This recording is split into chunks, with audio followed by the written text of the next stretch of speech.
talking to you about governance. This looks like some circus, and we can do much better than a circus artist. Bureaucrats can bend, much stoop, and we can do dancing much better than any of you. And most important, none of you can do what we do. We can change colors at will.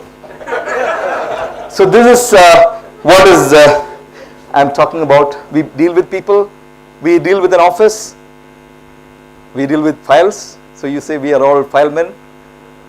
We procrastinate all the telephone calls, a lot of meetings. I say meetings, eatings and cheatings.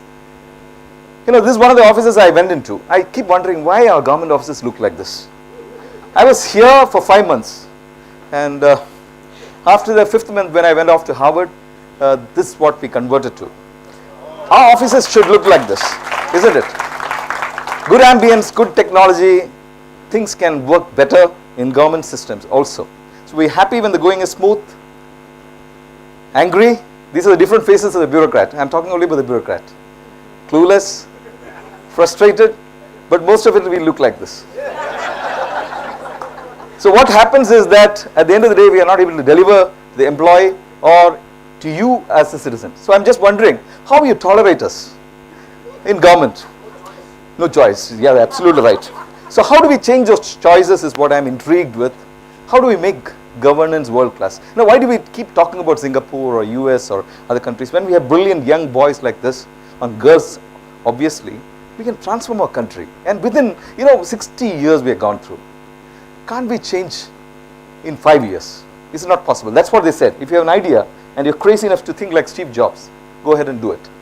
So panacea is not computerization. The panacea is what they said, transformation thinking using technology, etc.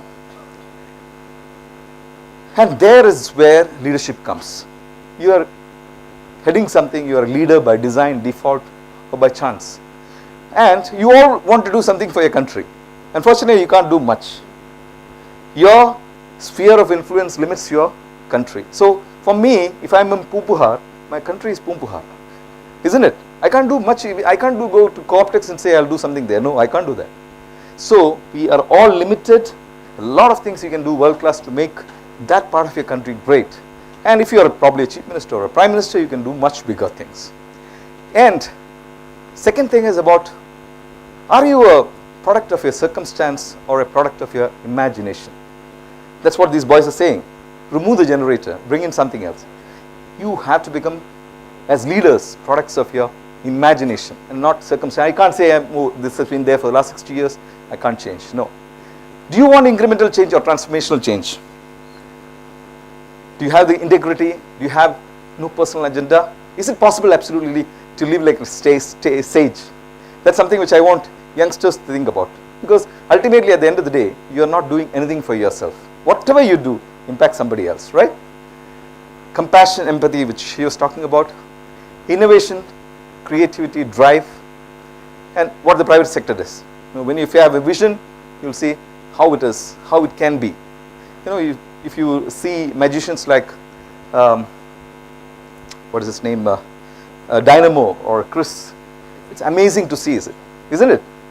It's amazing to see how they change it. That's fascinating. You don't need to see whether it's a con thing happening, but you get fascinated by the change.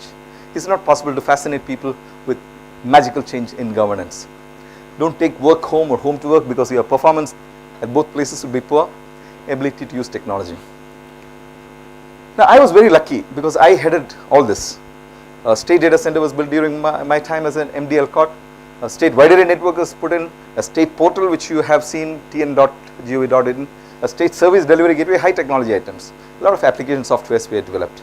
So, I imagine a day when none of you have to come to a government office and see a government officer.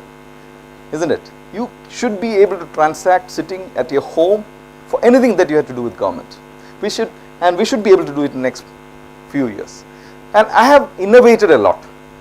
This is about me, a little more about me than probably, you didn't talk about yourself. But, there are certain things that individual leaders can do in their spheres of influence. Paperless offices, online grievance redressal, online employment exchange, back to school. I brought back around 10,000 out of school children in Krishnagiri district. I can track every out of school child online using that software inside that. Online certificates, you can apply from home, take a printout at home. This is done in Krishnagiri where I was collector, and now it's spread, cut and pasted all over Tamil Nadu. Almost 1 crore certificates have been issued online.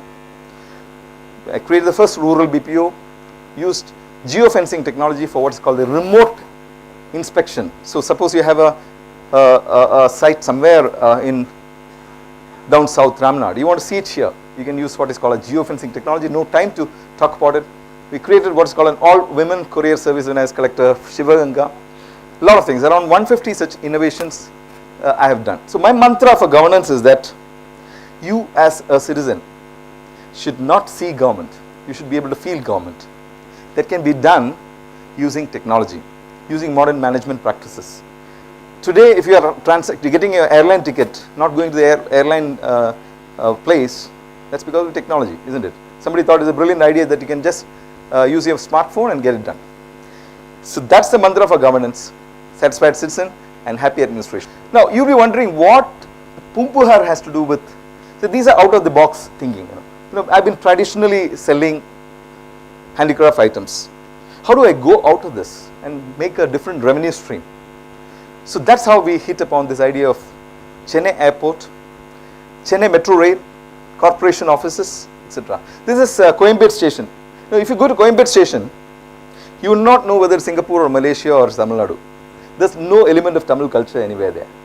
Absolutely nothing, nothing subtle even. So I suggested that let me embellish your airport. You know, simply if that front edge I can change, if you allow me, I can put a little sculpture there and look like this. Simple. And the corner, what generally people do on corners, they'll go in, spit. I'll put a nice Pave Vilak there, which is bronze. I can embellish that side with this back yarn and light it up with the Nadraja, it will look beautiful. The green line, blue line, green line, yellow line. I'll put a nice base with green, put my sculptures there. This is one way of getting off my inventory, right? A lot of inventory sitting in my office. And you can see that white space there. There I can put some sculpture. There I can put a painting. There I can put leather puppets. It'll be so nice. People will come and watch, right? This empty space I can put Tanjore Tatta. I can put Tanjore paintings here. I can put paper mache. I can put these dolls there. I can put these Dwarapalakas there, right? I can put these elephants there. So it's all part of a theme. We are working with architects. I have a fantastic architect by name Rupmati Anand. She's a very senior architect. She comes with brilliant ideas. I borrowed it from her actually. But we are trying to do with you people as well. And now I am saying, that's something which I want. I just want also to say why I am called a transformer. Certain things which we can do. So this is a rural BPO. Can you imagine a BPO in a village? Is my question. Is it possible to imagine world-class working happening at a village level? Is it possible to imagine 10th standard, 8th standard, 9th standard dropouts working with Fortune 500 companies? Is it possible for you to imagine?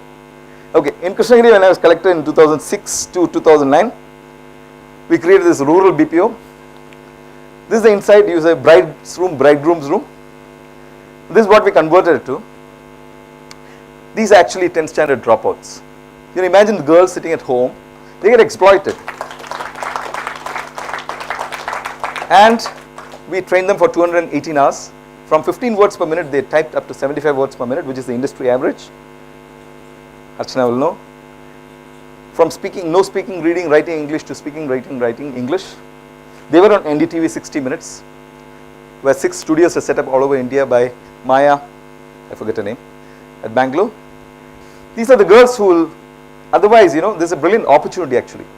A lot of the things which are repetitive in nature, you don't need to do it in Bangalore or Chennai.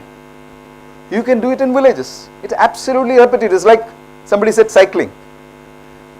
They just close their eyes and do it. So something like a recruitment process outsourcing or a typing thing, etc. can be done by these girls. And they worked with what is called US Allstate Insurance, which is a Fortune 500 company. Mind you, 8th standard dropouts worked for 4 years with many of these companies. This is another building. In 52 hours, we transformed it like this. 52 hours by, I said, it's very easy to build with brick and mortar. If you have money, if you have brick, mortar, cement, everything, you can do it. It is because Deputy Chief Minister wanted to inaugurate, we did it in 52 hours. And then the US consulate was wondering what is happening. They all came from Delhi. There's another, these are the back of beyond of nowhere. You know, I'm talking about real backward villages where we can actually create enterprises. There's another village. And Dr. Kalam personally called and came. He was so fascinated by the idea that he came, he motivated the girls. I have one last thought with me, which I want to leave with you, which is, how do we transform our villages? Not in Tamil Nadu, this picture is probably from Orissa. Tamil Nadu is fast urbanizing, right? You don't get these pictures in Tamil Nadu anymore. But a vast swathe of our country is suffering from a lot of the things which was discussed in that video also. Malnutrition, illiteracy, ignorance, insanitation. Is it not our duty to think for the poor? It's absolutely our duty. In fact, whatever you do, even if you say that you are doing for yourself, you are not actually doing for yourself. You are only doing a few things for yourself. You brush your teeth, you eat your food, you do a few things. That's all that happens for yourself. Rest of the things you're getting up daily in the morning to do for somebody else. Is that right? That's very subconsciously, if I were to take his word, very subconsciously we are doing it and think that the salary that you get at the end of the day is the biggest achievement. No. There's a lot of happiness that you can bring to these people. Just one thought I want to leave. Just imagine this room. It would have been built by somebody like him, right? But the moment the building is complete, they don't have access to it. What do you say, Satvik? You imagine the highways. Who puts the highways? The guys who put the highways don't have a cycle to ply the cycle. The moment the highway is completed, we ply our vehicles, right? Look at the irony. Look at the farmer. He gives us 4 square meals a day. He commits suicide. Look at my artisan. He gives you some wonderful handicraft items. But he himself is in penury. What I'm trying to say is that probably, the poor are cross-subsidizing our happiness. And we have a duty as a middle class, as a upper class, to think for them and ensure that all of us in our spheres of influence try to bring up these people who themselves have great aspirations for themselves. They are an aspirational community. Why do we have a lot of thefts happening here and there? That's because they're seeing on you and me on TV and trying to be, aspiring to be like us. They want fast money. So it's important that in the interest of the nation, which is now traveling probably on 2 national highways, to probably travel on 1 national highway, bring everybody along. It's possible to imagine like that and bring them back. I'm sure it can be done if everybody thinks like that. We need to be givers. We should not be takers. Absolutely no. I'm saying if you don't have the empathy for the poor, if you don't have the, whatever you do in your daily life, if you can do it without thinking about the self, giving 101%, you're doing a bit for your nation. So I want everybody here to think that like you can pursue excellence, you can pursue leadership, every living molecule on this earth have the ability and the potential. We just need to nurture it. Absolutely. Wish you all the best. Jai Hind. Thank you.